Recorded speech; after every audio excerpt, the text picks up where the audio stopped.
This is Duke University.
John Shain, John Currie. Thank you. So you think you can do one more song for us? Sure. Go for it. This is a song called the Yadkin River Blues.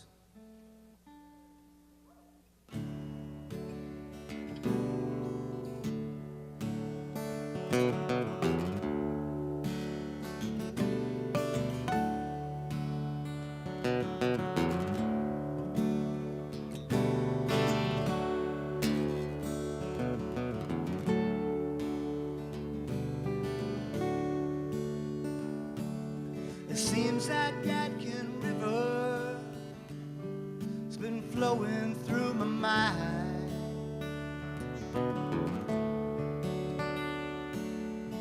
Thick with crickets humming, frogs a croaking time, and I got nothing left except this glass of smoky muscadine.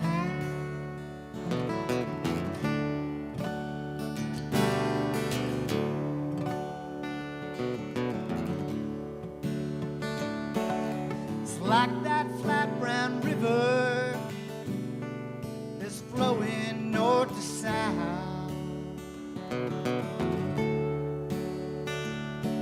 just like that flat brown river gently flowing north to south. It's like those lies you told me, flowing from your pretty mouth.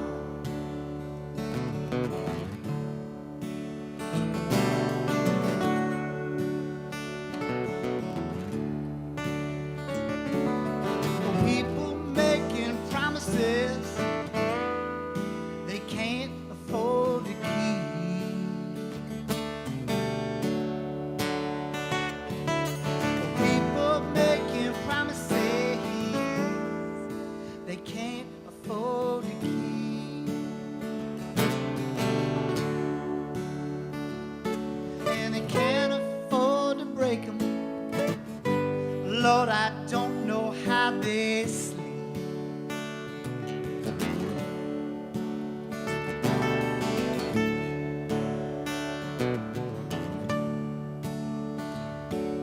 Well, I'm just sitting waiting for 2 checks in my mail.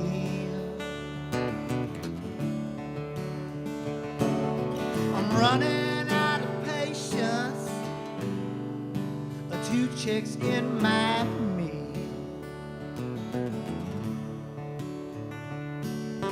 One's from the academy and the other's from a jail.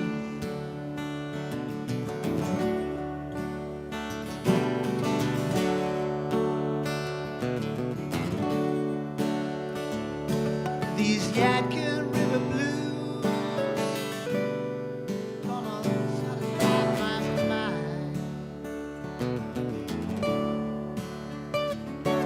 These Yadkin River blues gonna suck my wallet dry.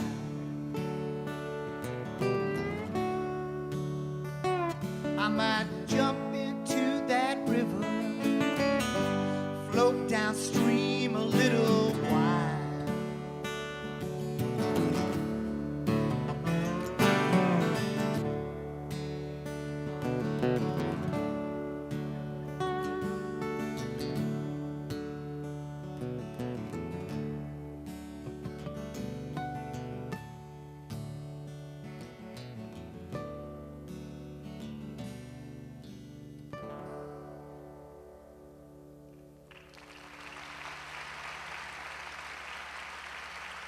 Thanks very much, everybody. John Shain on your right is a veteran song. Don't go, guys. Wait. Hey, you guys, sit there. We got to say some stuff about you first. John Shain is a veteran songwriter and a 1989 graduate of Duke University. His musical style, as you've been able to glean, combines Piedmont blues with bluegrass, swing, and ragtime. John Currie, on your left, is also obviously a talented musician who is comfortable playing everything from bluegrass to bebop. And John have been together, playing together for nearly 15 years. Let's hear it for them one more time. Thank you very much. Good afternoon and welcome to Duke University's Page Auditorium. Please turn off cell phones and keep aisles clear at all times. Flash photography and video recording of the program is strictly prohibited. And we're watching. Thank you. Welcome to the 2011 Duke Leaf Award ceremony. To cover some time, let me tell you that I've learned that this house is filled with people who are here for their class reunions this weekend. Are there some of you here for your class reunions? Great to see you. So nice to see you. I have been told that the most represented class here today is the class of 1981. No, I got it wrong. Take it back. It's the class of 1986. But, I am told, the class who has made the largest gift to a reunion weekend is the class of 1981. And we're waiting to see what happens with the class of 2011. I think we've just about done all our housework. Let me just make a welcome to all of our Nicholas School folks and Board of Visitors. It's always nice to see you here, and I imagine we have some Nicholas students here. So, to begin the festivities, I'd like to introduce someone who needs no introduction, President Richard Broadhead.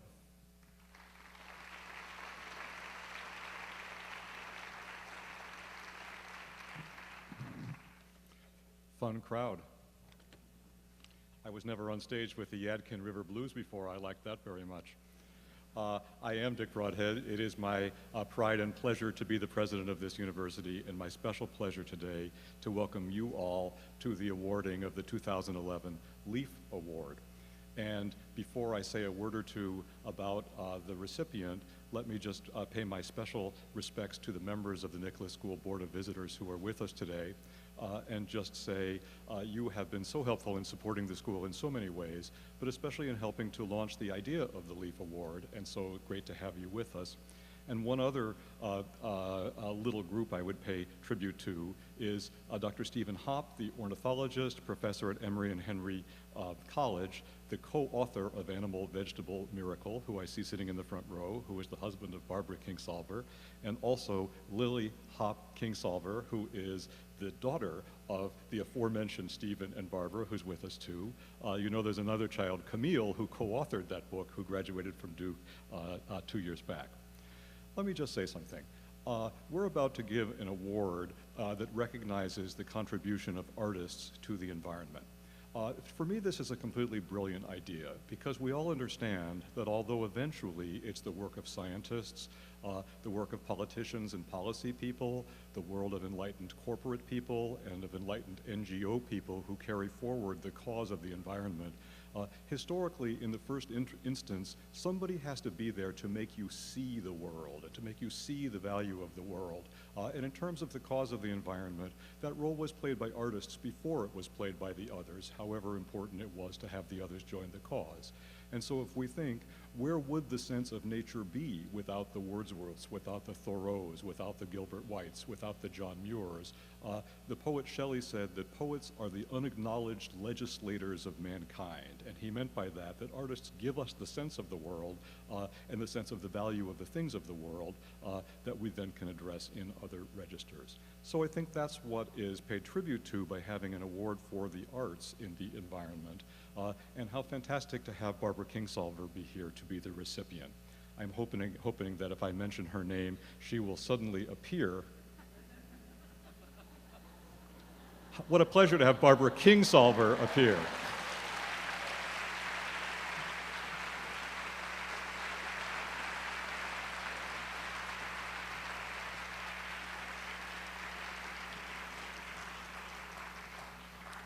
Those of you who doubted my abilities as a conjurer will now be reproaching yourself.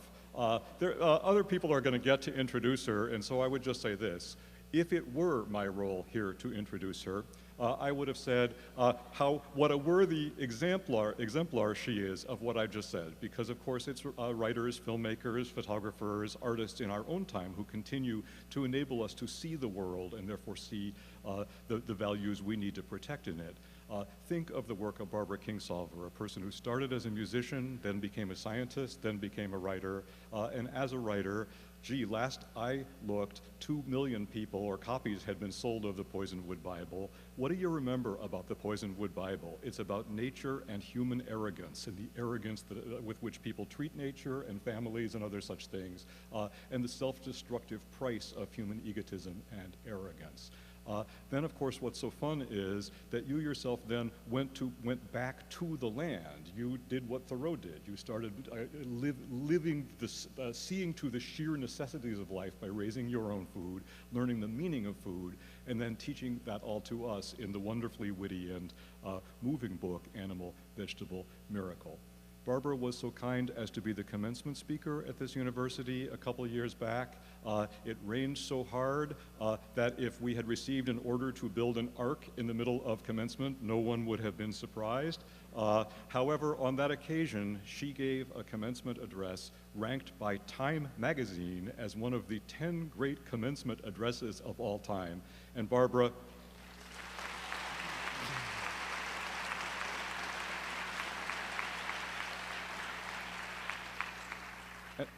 I hope you won't feel humbled if I mention that you were ranked after Winston Churchill with his famous speech on the Iron Curtain. But I would acknowledge that you were ranked ahead of Stephen Colbert. How fantastic to have you! How fantastic to have you here today. Maestro Chimides, on with the show. I guess you can go that way or the other way. Probably safer that way. We're trying to figure out the best way for Dick to escape. Thank you so much, President Broadhead. What a great honor it is to have you here today. And it's always a little frightening to me to have to follow you in any speech because you are so incredibly eloquent. It's amazing. So, we have I think, an exciting program for you. We're going to be celebrating a great artist, but as part of the celebration, we'd like to entertain you a little bit with some art in a variety of different forms. And we're going to start with an interesting form, but let me just say a few things to start with. As I'm sure you know, over the past 2 years, we've presented the Duke Leaf Award for Lifetime Environmental Achievement for the Fine Arts on this weekend, reunion weekend.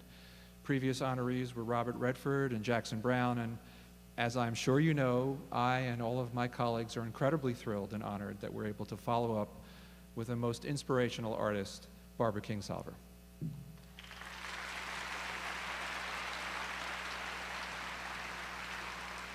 The Duke Leaf Award is, at its core, about the tremendous power of the arts to move people, to inspire them, to compel them to take action.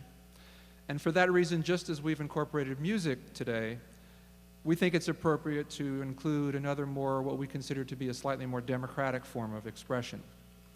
Each year, the Nicholas School runs a national video contest to encourage people to think about and share through video what they're doing to create a more sustainable future. This year, our communications team came up with an interesting idea. I have to tell you that I'm a little embarrassed by it. The idea, some of you may be familiar with the Flat Stanley. It's a book where, I guess, people cut out a picture of Flat Stanley and put it in all sorts of interesting locations. And it's a great hit. So our communications team decided to do something called the Flat Grok Contest. It's a play on my blog called The Green Grok. Those of you who are unaware, grok comes from Robert Heinlein's Stranger in a Strange Land. It's extraterrestrialese, if you will, to mean to really get something intuitively. Hence the name for the blog, The Green Grok. So my communications folks cooked up a challenge where they asked people to cut out a two-dimensional caricature of the Green Grok and include it in a 30-second video showing what they're doing to create a sustainable future. And the embarrassing part is that some people think that the Green Grok bears a resemblance to me. I just don't see it, but so anyway, you'll have to be the judge. Frankly, we were really amazed by the places that the Flat Grok showed up. We had entrants from Spokane, Washington, and San Francisco, all the way from Long Grove, Iowa, to Jacksonville, Florida. We had over 2,000 hits to our Flat Grok website. And I'd like to share with you right now 4 of our winning Flat Grok entrants. And at this point, much like Barbara appearing magically, I'm hoping that the videos will appear magically.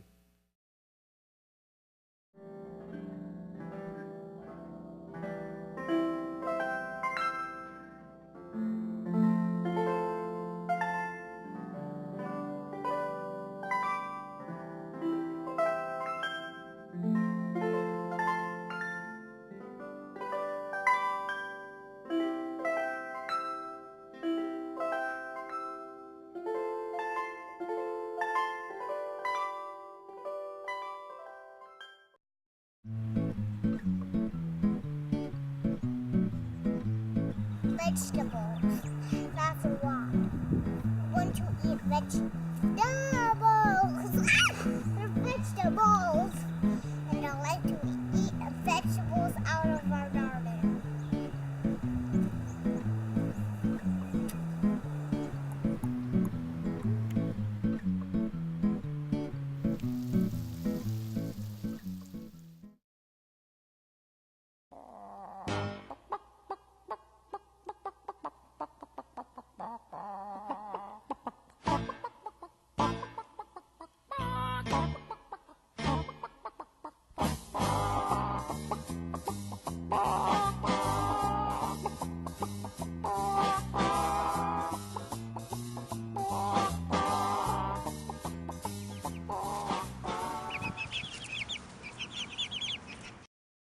My sustainable adventure. Take 1. Action. Cut. Lower the bottle. Careful, careful. Oh! Cover the bruise with makeup. Action. Real funny. Cut. Cut. Cut. Can we finish, please? Action. Reduce the plastic bottles. Cue my sustainable solution. That's a wrap.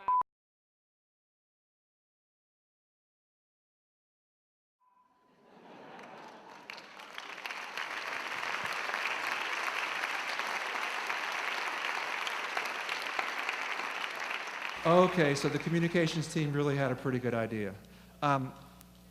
Way to go, communications team, you're out there. And it is true, I do see some resemblance, but I don't have that thing on the side of my head like that. I just don't see it. So, music. It is a little known fact, although it's a lot better known now that Dick told us about it, but our honoree went to college on a full scholarship in classical piano. She changed her major to biology because she said she had the practical hope of someday earning a living. And of course, on the way to becoming a full-fledged scientist, she chose a profession that was absolutely guaranteed to earn her a living, novelist. I guess it worked out. I mean, you knew what you were doing, but... Well, we have with us another wonderful pianist who is also a biology major who is at Duke. Clara Kwan Starkweather, many of you I'm sure know her, is a second-year A.B. Duke scholar at Duke University. Clara, who has been playing the piano since the age of 4 and has won numerous regional and national awards in piano, aspires to become a neurosurgeon. She divides her time at Duke between classes, her work in neurobiology, and piano. Sounds like a pretty typical Duke student. Clara, will you please come on stage and play us something? I think I can tell you that she will be performing La Campanella, one of the Paganini etudes by Franz Liszt.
Clara Starkwell, what a talent.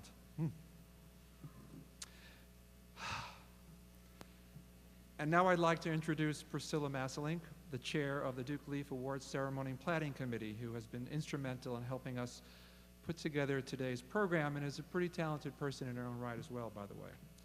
Priscilla's family truly bleeds Duke blue. She and her husband, Mark, are both graduates, as are her parents, and her 3 sons are all Blue Devils. Priscilla and Mark have been wonderful friends and advocates for both Duke and the Nicholas School of the Environment. Priscilla, thank you very much for your dedication to this university and this school, and especially for helping us make today's ceremony so special. Ladies and gentlemen, Priscilla Masselink.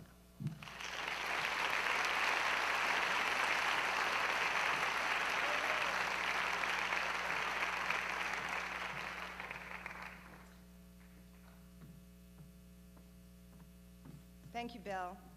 It is such a pleasure to be here today, and although it's not the class of 1979's reunion, I am personally enjoying my own reunion with some family who are here, some old friends, and some new friends. Under the leadership of Dean Bill Shemidas, the Nicholas School is taking major steps forward in its quest to understand how the natural world and humanity interact, and to use that understanding to find sustainable solutions to the environmental problems of today and tomorrow.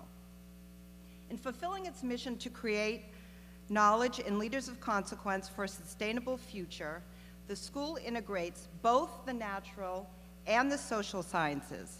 In doing so, it reaches out across our campus through partnerships with Duke School of Business, Law, Public Policy, and Medicine. 3 years ago, Dean Shemidas and the Nicholas School Board of Visitors decided it was time to take it one step further and incorporate the arts. To recognize the important role of the artist in advancing a national and international environmental agenda.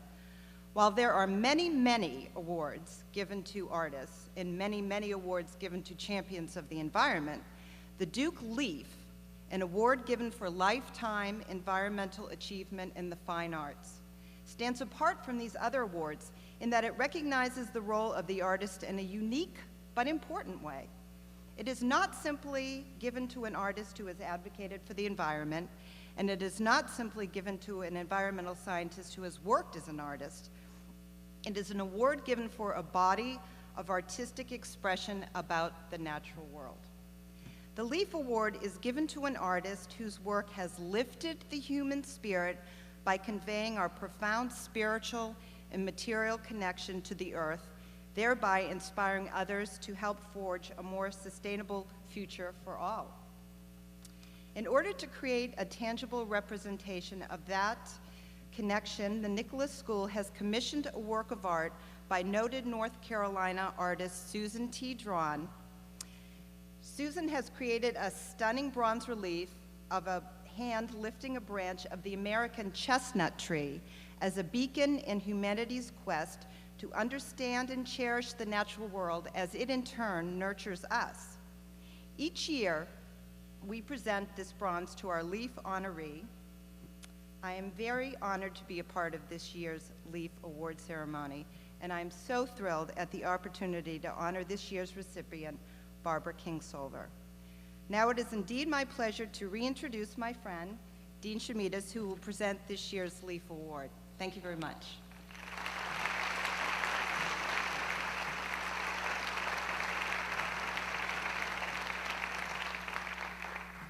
This is always the scary part of the ceremony for me because I'm a scientist and many people know me as being rather obtuse as a scientist. And I get up here each year and I have to explain why a specific artist gets the Leaf Award, and that requires me to talk about their art.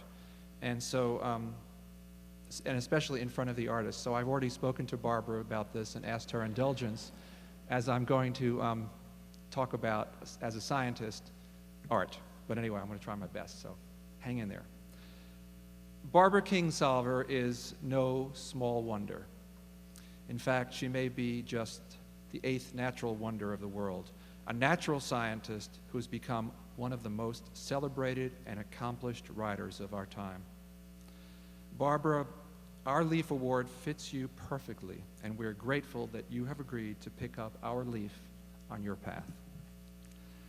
On the art of writing, Barbara writes, "Literature duplicates the experience of living in a way that nothing else can, drawing you so fully into another life that you temporarily forget you have one of your own.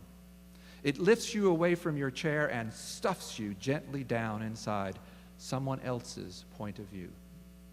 Stuffs you gently down inside someone else's point of view.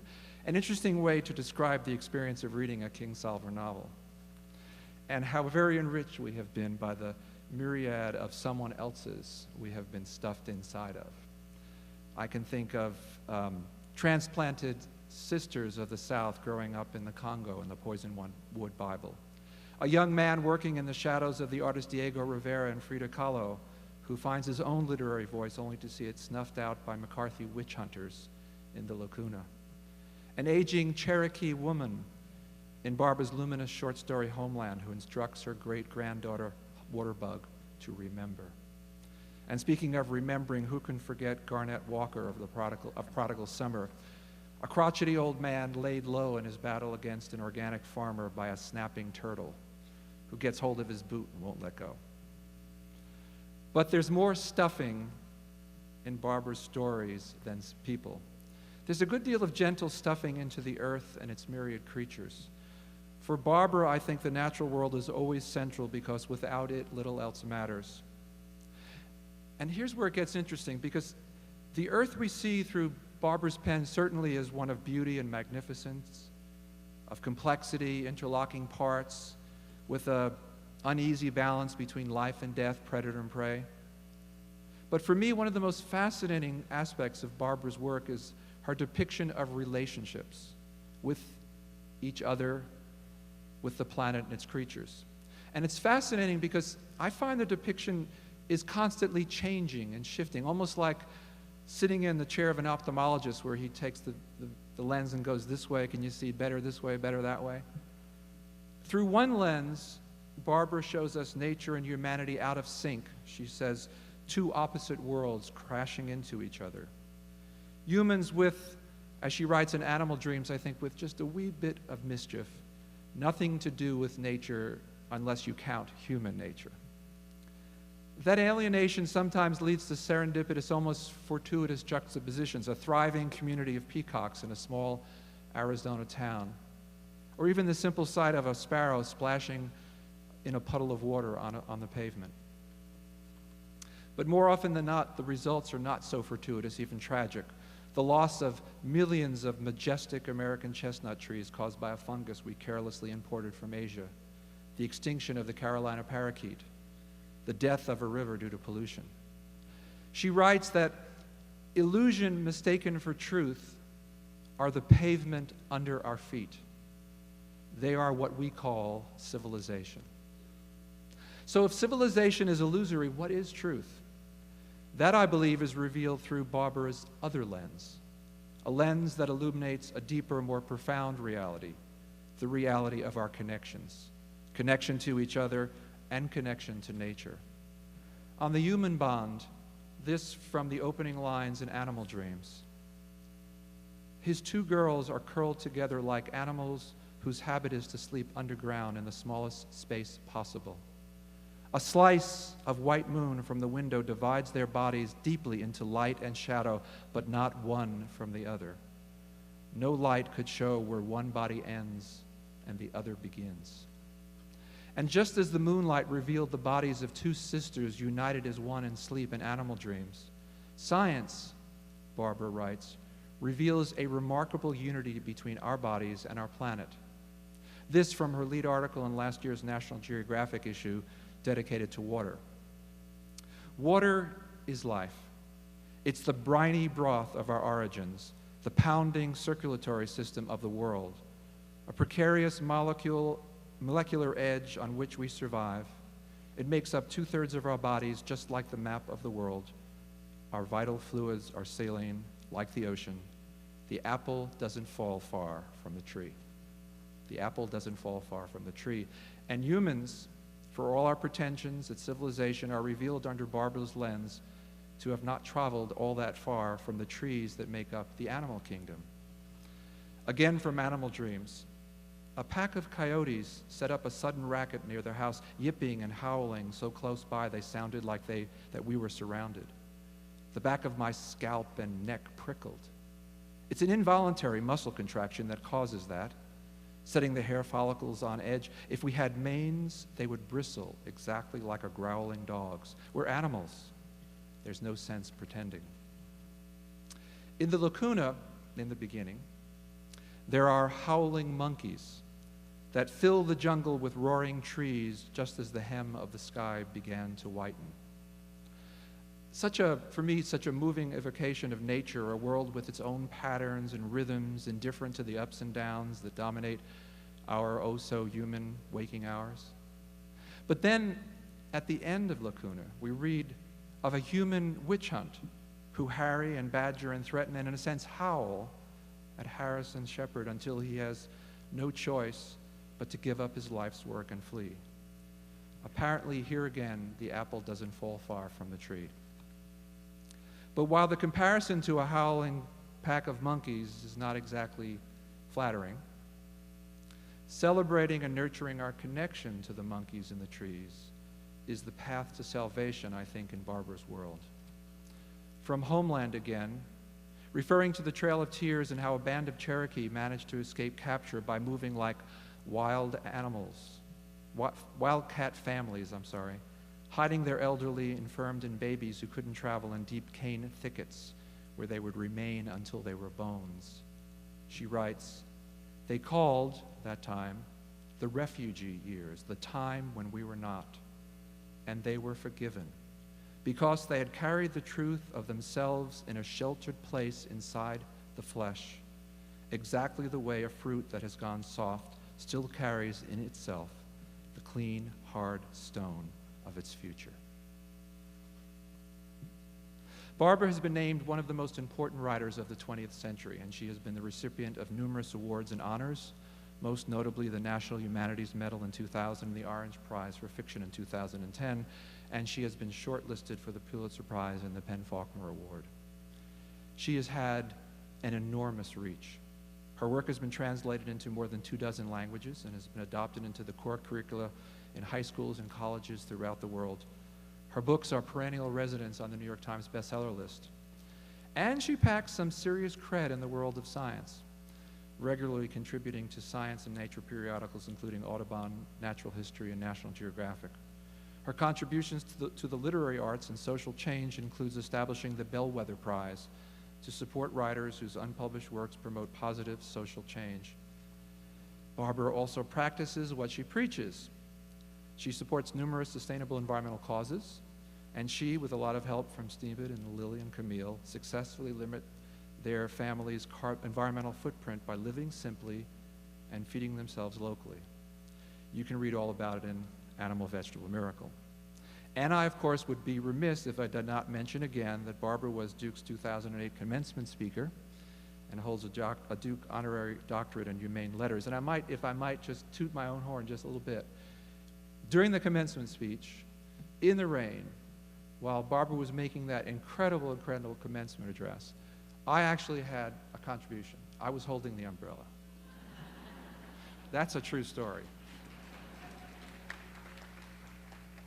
Barbara, for your profound gifts to generations of humans and countless other creatures, for reminding us that we are but one facet of a complex and extraordinary planetary system, a system whose trajectory will ultimately determine our own fate, and thus one which we must value and steward, for your tireless and inspired advocacy for planet Earth, for walking the sustainable talk with your family, and for nurturing the hard stone of the future that we carry, all of us, in a sheltered place inside the flesh. I present you with the 2011 Duke Leaf for Lifetime Environmental Achievement in the Fine Arts.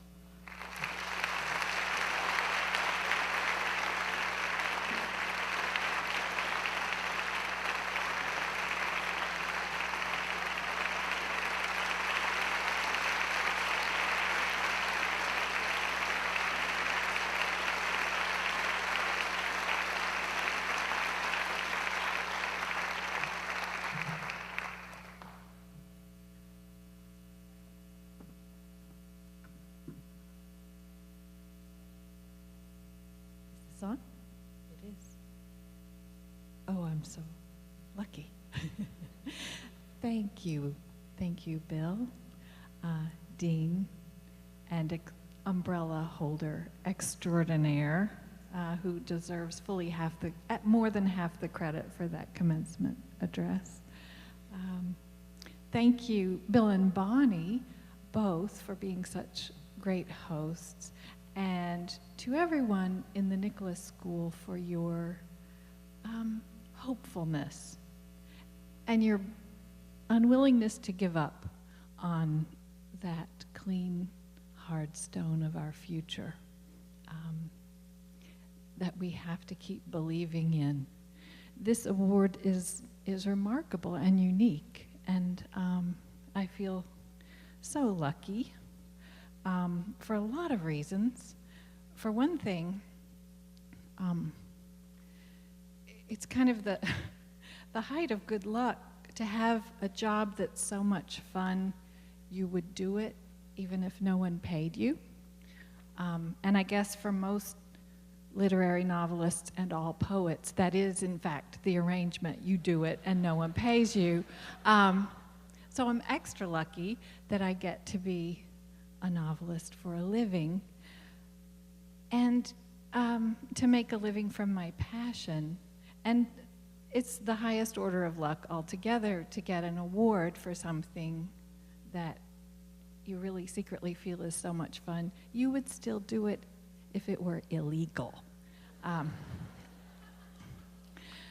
Being a scientific artist or an artistic scientist is, it's a small club, for sure. And I have been wondering how, I hope that you'll be able to dig up one of us every year to whom to give this award, because it's a small niche.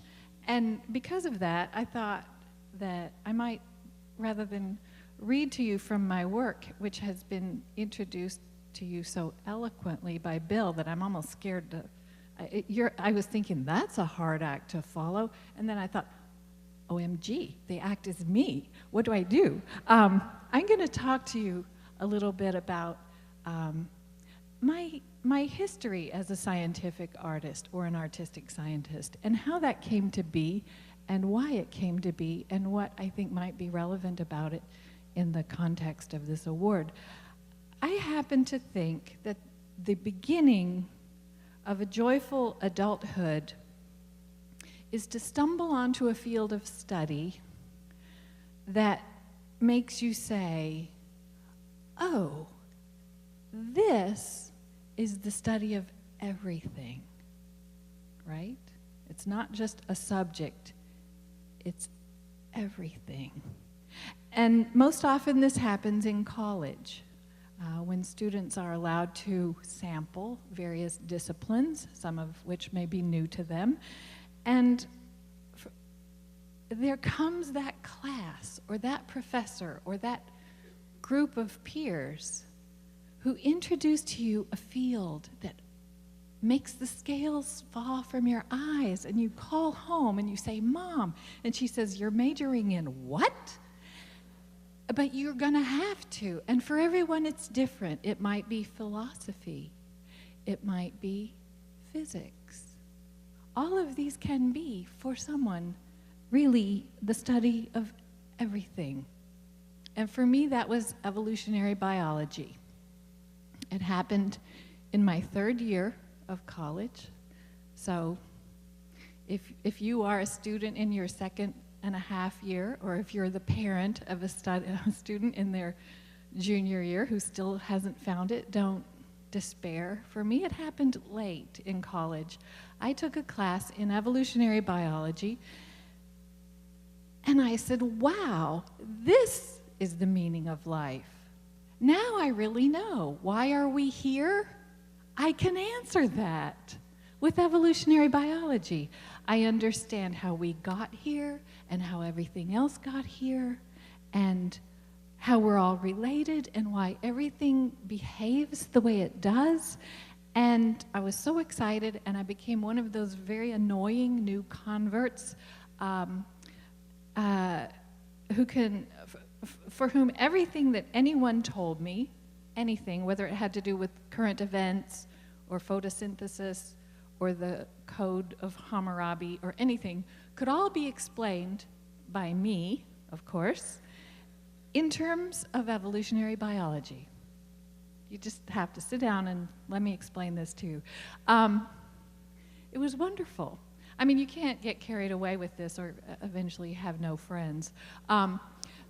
But I was very excited to know how everything was connected. And I went eventually to graduate school in ecology and evolutionary biology. And that's where I learned that even in a field that is the study of everything, you do have to kind of narrow your line of inquiry somewhat in order to make a contribution. So I focused on kin selection, which is a subset of evolutionary biology, which is, I won't tell you, I won't. Okay, I will. It's, just briefly, it's kin selection is about mathematically being, modeling that can mathematically predict cooperative and even altruistic behavior based on one's relatedness to the other members of a group. And it's very interesting, trust me.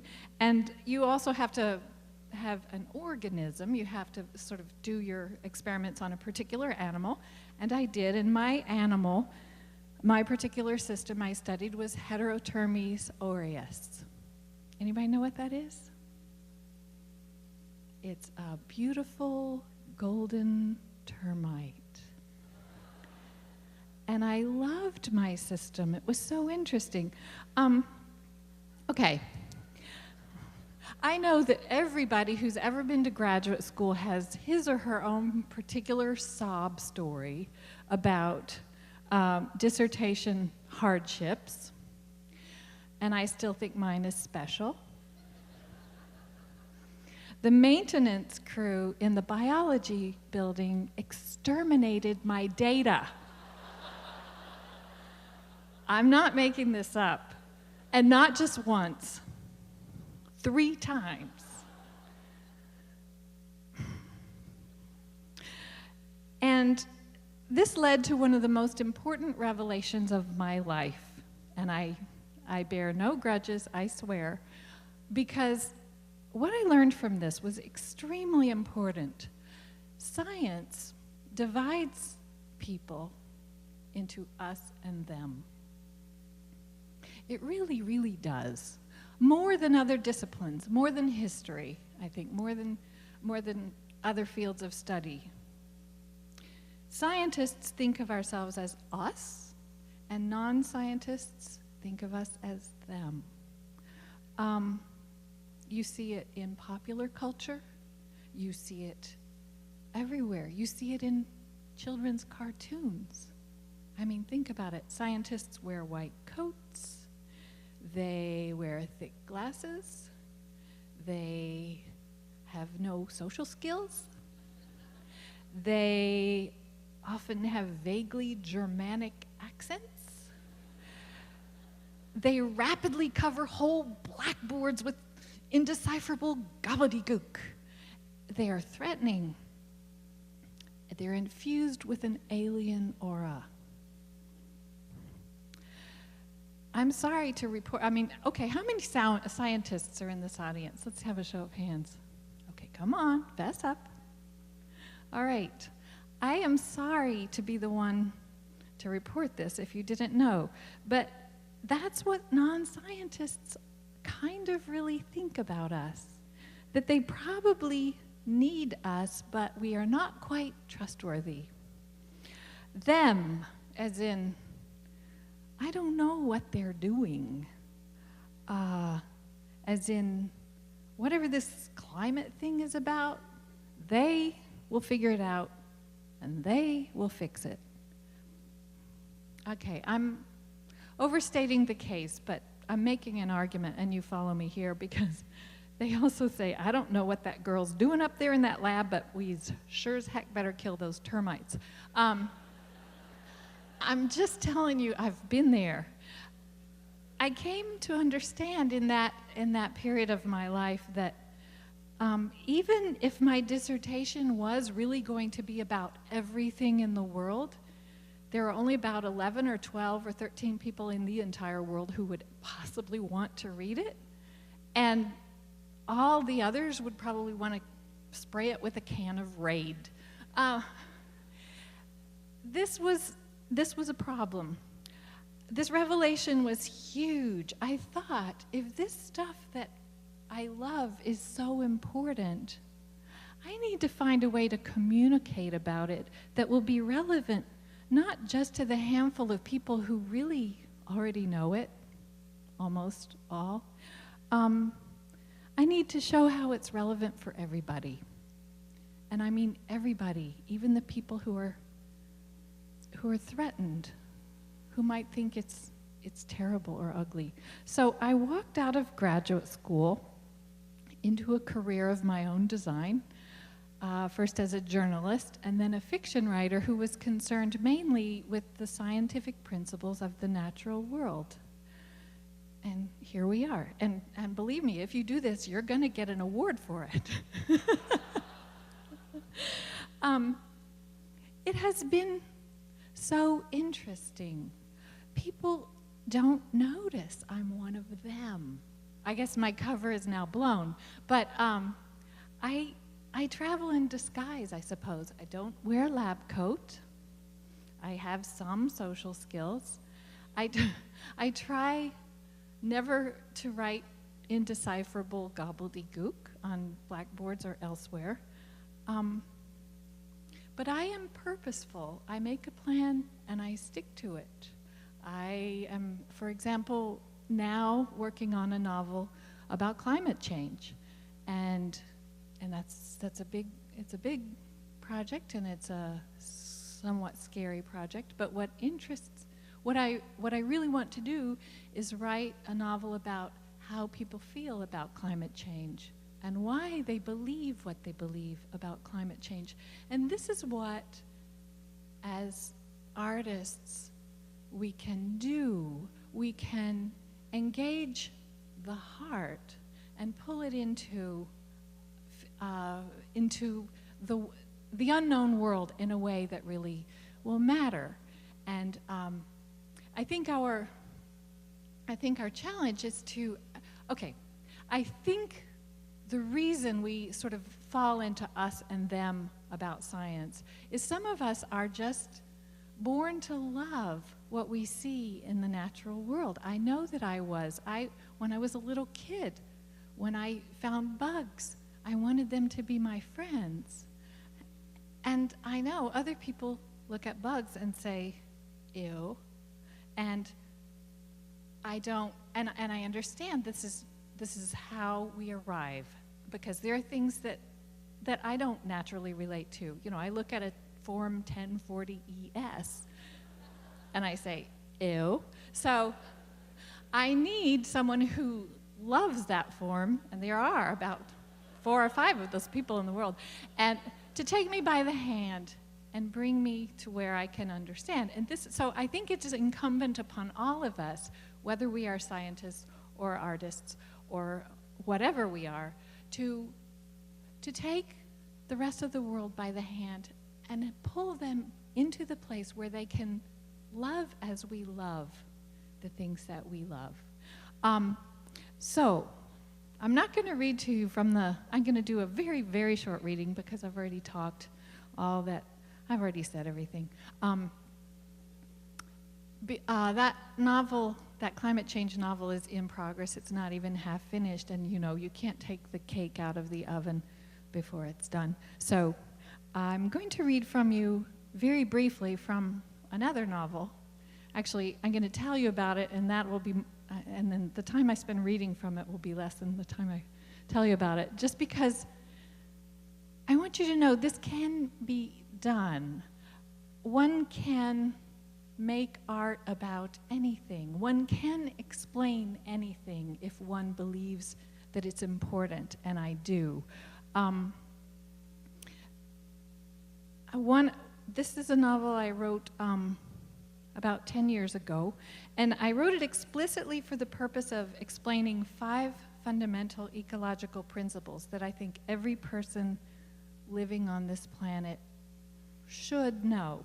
we would live here much more resiliently if we all knew these principles.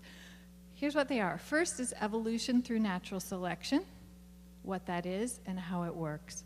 It's the unifying principle of all natural sciences, and something like half of the people in this country don't believe in it, right? This is like not believing in gravity, even while the piano is falling toward your head. You don't believe in gravity? Doesn't change what that piano is going to do. So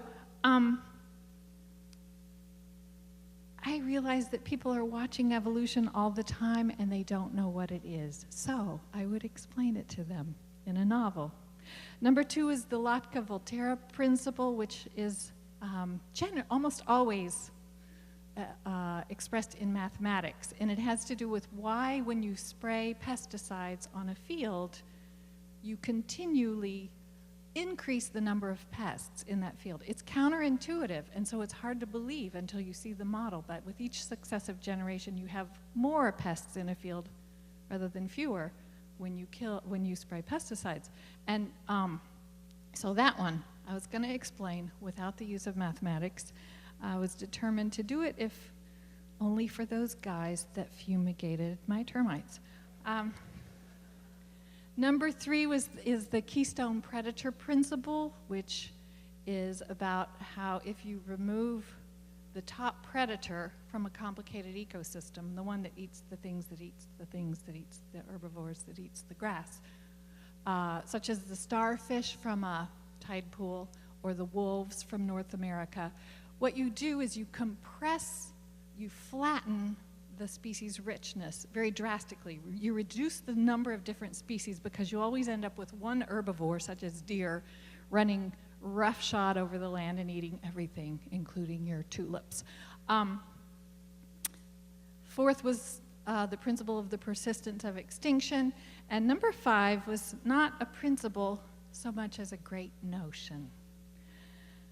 That there is no us or them, really. Really, it's just us.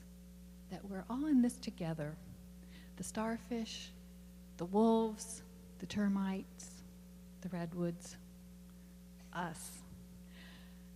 It's so difficult to transcend the mindset of our own species and to value a whole living system, not as food or as real estate or whatever, but as a living system, as life itself.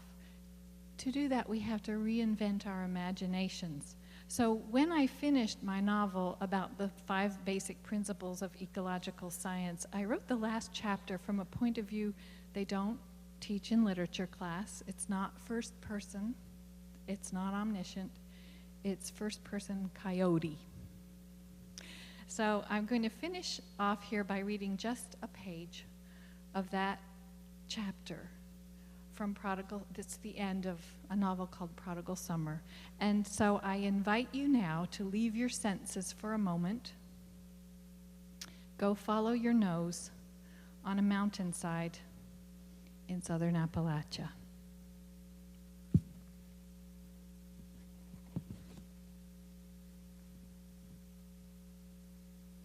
She paused at the top of the field, inhaling the faint scent of honeysuckle. It seemed odd for someone to be out down there this late at night. She kept up her pace, walking quickly through the field at the forest's edge, where the moon found the long silver part in the grass that had led hundreds of other animals along this field ahead of her. She was following a trail she couldn't be sure of, and she was used to being sure. But there was no threat here. She lowered her nose and picked up speed, skirting the top of the long field that lined this whole valley, ducking easily through the barbed wires of fences one after another. She never strayed far out into those fiercely open places with their dumb clots of moonlit animals, but was careful instead to keep to the edge of the woods with its reassuring sense of leaf mold and rotted fruit. She loved the air after a hard rain, and a solo expedition on which her body was free to run in a gait too fast for companionship. She could stop in the path wherever she needed to take time with the tempting cluster of blackberries or the fascinating news contained in a scent that had not been here yesterday. She was growing a little uneasy, though, this far down the mountain. She had never been able to reconcile herself to the cacophony of sensations that hung in the air around these farms. The restless bickering of hounds penned behind the houses, howling across one valley to another, and the whine of the perilous freeway in the distance, and above all, the sharp, outlandish sense of human enterprise. Now, here, where this row of fields turned back up into the next long hollow, there was gasoline wafting up from the road, and something else, a crop dust of some kind, that burned her nose, drowning out even the memorable pungency of pregnant livestock in the field below. She stopped to listen briefly for the sound of anything here that might be unexpected. Nothing. It was a still good night full of customary things, flying squirrels in every oak within hearing distance, a skunk halfway down the mountainside, a group of turkeys roosting closer by in the tangled branches of a huge oak that had fallen in the storm, and up ahead somewhere, one of the little owls that barked when the moon was half dark. She trotted quickly up on the ridge, leaving behind the delicate, sinuous trail of her footprints and her own particular scent. If someone in this forest had been watching her, a man with a gun, for instance, hiding inside a copse of leafy beech trees, he would have noticed how quickly she moved up the path, attending the ground ahead of her feet, so preoccupied with her solitary search that she appeared unaware of his presence. He might have watched her for a long time, until he believed himself and this other restless life in his sight to be the only two creatures left here in this forest of dripping leaves, breathing in some separate atmosphere that was somehow more rarefied and important than the world of air silently exhaled by the leaves all around them. But he would have been wrong. Solitude is a human presumption. Every quiet step is thunder to beetle life underfoot, a tug of impalpable thread in the web pulling mate to mate and predator to prey, a beginning or an end. Every choice is a world made new for the chosen. Thank you.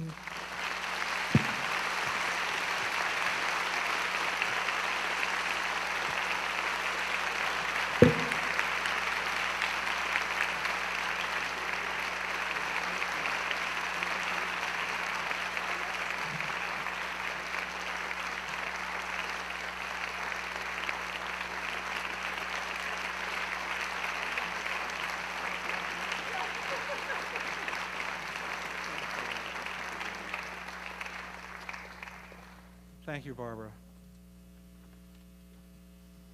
for joining us, and thank you all for being here. Let me just mention that you're all invited to a reception for Barbara directly following this event at the Blue Express Cafe near the LSRC. How many of you even know what the LSRC is? But you're about to find out if you don't. And there'll be people to help you find it.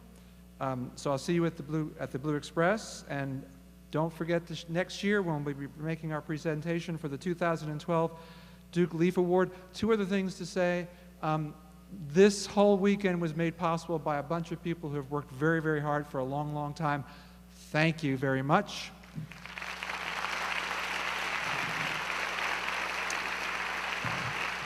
And thank you, Barbara Kingsolver.